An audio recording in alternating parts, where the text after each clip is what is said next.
Police forces across the country continuing to crack down on Occupy protests, though none acting as violently as Oakland's police did 5 weeks ago in its brutal treatment of our next guest, Scott Olson.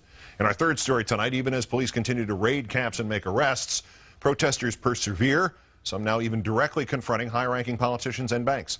In Tampa, 29 protesters arrested last night after refusing to leave a park there.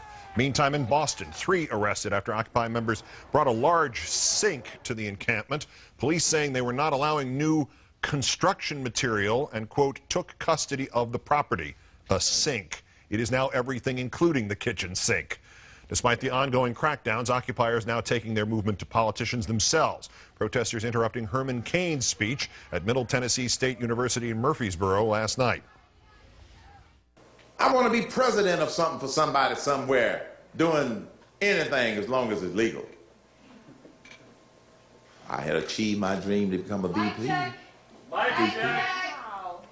VP.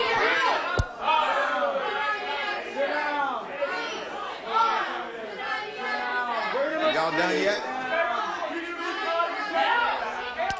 Given how it's been going, Cain was probably happy to be interrupted there, but he was not the only politician being occupied. Protesters in Washington marching on a Democratic Congressional Campaign Committee fundraiser last night to call attention to the influence of big money in politics at the event where tickets reportedly went for as much as $75,000.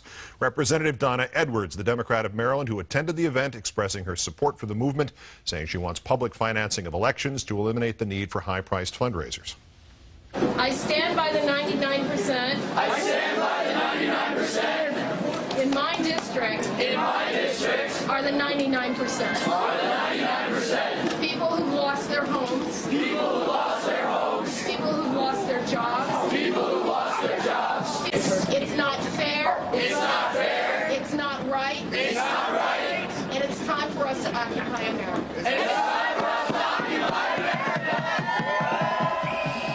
The movement now spreading from the streets to foreclosed homes. Occupy Rochester, that's in New York State, has been holding protests outside each one such home, and also the local Wells Fargo branch, demanding the bank negotiate with its owners. Earlier this week, following public outcry, that family there was given an additional 30 days to work out an agreement. Occupy Oakland now trying to do the same for 75-year-old Josephine Tolbert, who fell behind on her mortgage payments after she was diagnosed with cancer. Police there blocking the entrance to her home. Speaking of Occupy Oakland, joining me now as promised, Scott Olson, the Iraq War vet whose skull was fractured at an Occupy Oakland rally in late October. Scott, it's a pleasure to talk to you. I'm glad we can do this. Thanks for your time tonight. Howdy, Keith. Glad to be here. How are you feeling, and how people who saw that interview that you did over the weekend at Occupy Oakland, how fast are you getting better? Let me put it that way.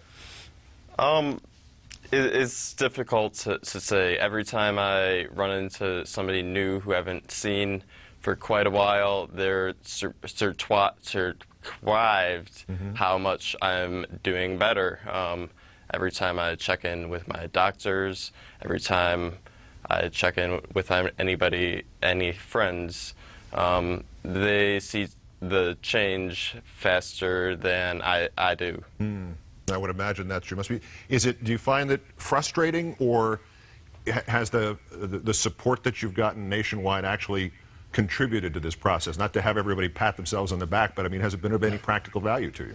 Well, it's frustrating at times, but the support has been such a great help to me. Just going home and reading a new card, I've still got a whole stack to get through. And support from vet groups and like VFT or IVAW has been outstanding. And it's been helping me get way better. How clear a picture do you have of how much support there is and how much you've come to represent, not just Occupy Oakland, but Occupy in general? Well, I mean, I've got this idea, but it's a bit hard to get my head around. Yeah.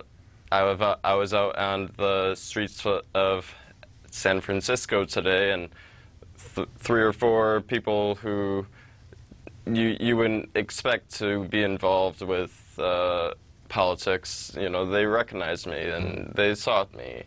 and it's always a surprise to me. Yeah, I would think so. What does that mean to you when people think of you as part of maybe the essence of Occupy? I mean, it's important to me because, you know, I am a part of it. We all are, and it's important for us all to be a part of it and embody those values that we hold true. Tell me what was it particularly that drew you to Occupy Oakland in the first place? Just really the community involved and the diversity of opinions. You know, everybody you talk to there is going to have a different opinion, and you can always learn something new from talking to somebody else. I don't know if you know this name, Sergeant Shamar Thomas. Oh. Oh, good. Well, then you know what he did here in New York, and he became famous for it because he stood up to the cops and he said, with real vigor but real politeness towards them, you know, there's no excuse for you to behave like this. This is not a battlefield. He knew battlefields. You know battlefields. Does the degree of militarization of the police at Occupy protests, obviously that had an impact on you personally, but in a broader sense, does it shock you that you're seeing this on the streets of this country?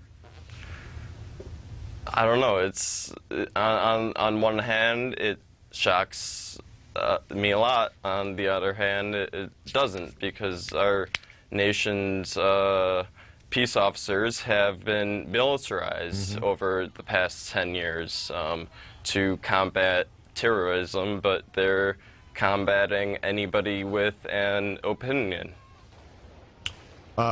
Relative to your opinion and these protests, do you have plans, you have hopes about resuming participating in some regular way, or what do you want to do with this as it goes forward?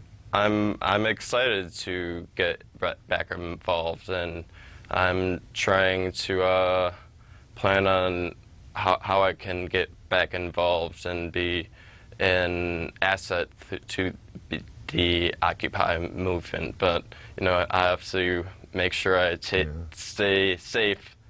Well, you're already an asset. You don't have to worry about achieving that. You're sort of like a practical, in-the-field kind of thing.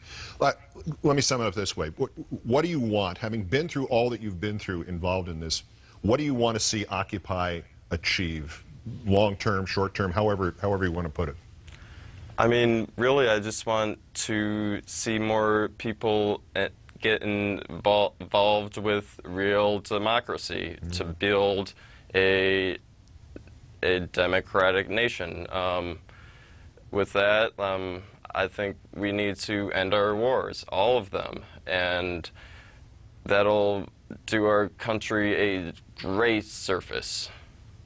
Scott Olson, we wish you, all of us here, everybody's watching, we wish you the best as your recovery continues, and obviously we thank you for your bravery in getting involved in this and for doing these interviews, and of course thank you for your original service as well. Thank you, Steve. Okay, thank you, sir. All right, the man behind the Republicans' pledge not to raise taxes explains why it's okay for Republicans to raise taxes anyway. Worst person's ahead.